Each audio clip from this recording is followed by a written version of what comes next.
A graça e a paz, boa tarde. Como vão vocês? Espero que todos estejam bem, né?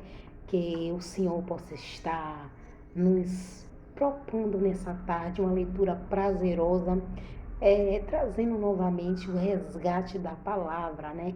Do ler a palavra do Senhor, que precisamos estar sempre atento a examinar a palavra do Senhor. Os dias são maus e precisamos estar resgatando essa leitura prazerosa do examinar, para ver se dela realmente testifica e para que nós esteja preparada para não vir cair na obra de engano, porque muitos que se diz ser pregador ou dizendo ser homem de Deus e trazendo a palavra, tem enganado a muitos. Mas isso para quê? Está acontecendo isso para quê? Isso vem testificar que a palavra do Senhor está se cumprindo, porque na própria palavra dele vem falando desses homens que se levantarão, falsos profetas, vestidos assim de vestes de pastores, mas enganando, se passando por pessoa do bem e por trás ali são lobos ferozes que querendo enganar, tirar a lã das ovelhas. Vamos estar aqui examinando e assim aproveitando para estar incentivando a resgatar, a retornar essa leitura prazerosa. O que é o vaso do alabastro? O vaso do alabastro é conhecido entre os cristãos por ter sido o tipo de recipiente utilizado para portar óleo ou essência em algumas passagens no Novo Testamento. Diante disso, muitos ficam curiosos sobre como era esse vaso e o que significa alabastro. Nesse estudo bíblico, iremos entender um pouco melhor o que é vaso de alabastro, o que significa alabastro e o que era o vaso de alabastro. Originalmente, a forma neutra do grego alabastro era usada para designar um frasco de alabastro que possuía gargalhos compridos quando o conteúdo era utilizado. Tal gargalho era rompido. Geralmente o conteúdo armazenado neste frasco eram óleos essenciais, óleos muito importantes, né? Era uma essência muito assim rica, preciosa. Ao mesmo tempo, e o mesmo termo também era utilizado para se referir a qualquer frasco que possuía o formato, indicando acima não importante, não importando o material de que tivesse sido fabricado. Já o alabastro era uma variedade de carbono de cálcio produzido por depósito natural e hidrato. Existe uma diferença entre os alabastro da antiguidade e os mais modernos. O alabastro moderno é um tipo de gesso, sendo uma pedra mais mole. Já os alabastros da antiguidade, chamada no hebraico de xaixim ou xeixim, geralmente eram de mármore composto de cálcita. Primeira Crônica 29:2 e Esté 1:6. Esse material, em sua forma pura, tem uma cor branca e translúcida. Geralmente o alabastro era encontrado em região calcárias, em caverna e locais próximos de nascentes. Os alabastros eram muito utilizados na escultura de estátuas e na fabricação de vasos, frascos, caixas, garrafas e recipientes em gerais. Havia vasos de alabastro fabricados na região da Palestrina, com pedra escavada no Vale do Jordão. Outros eram importados do Egito, sendo estes mais valiosos. O vaso de alabastro na Bíblia. No Novo Testamento, encontramos algumas passagens que faz referência à utilização do vaso de alabastro.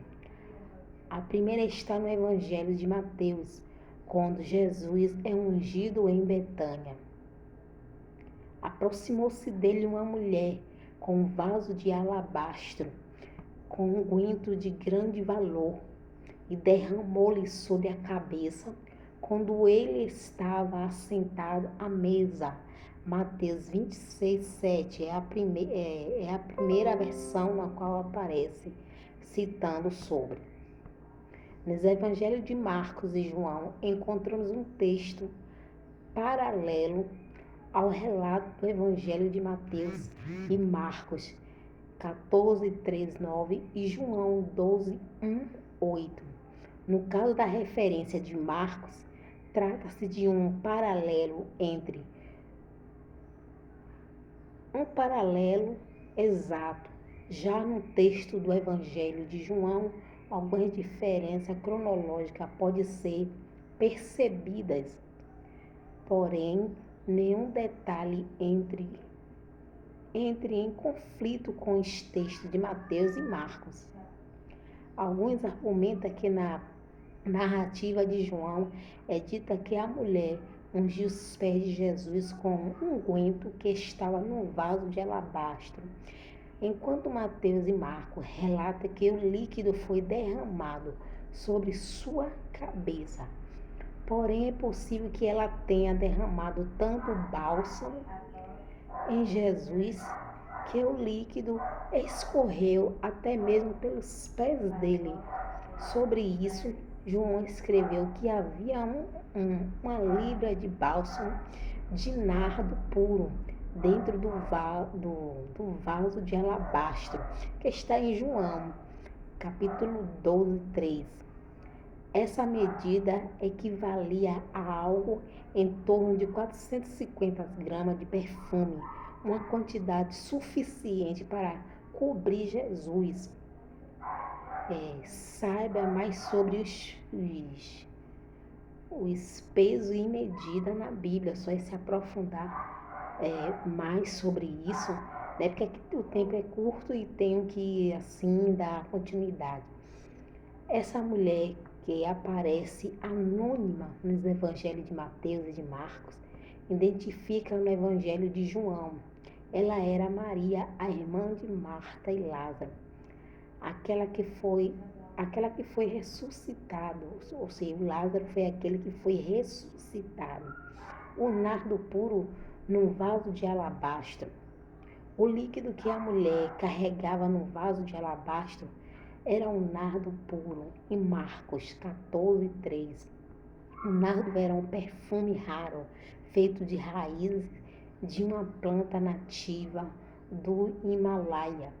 Nos tempos bíblicos, ele era importado justamente em frasco selado de alabastro. Esses pequenos vasos de alabastro eram abertos apenas em ocasiões muito especiais para ser usado esses pequenos vasos. Judas estipulou o preço do nardo que havia naquele vaso de alabastro em 300 denários, em João 12, 5. Isso equivalia a 1 ano de salário de um trabalhador da época. Esse valor também era provavelmente 10 vezes maior que o valor que o mesmo Judas recebeu para atrair Jesus.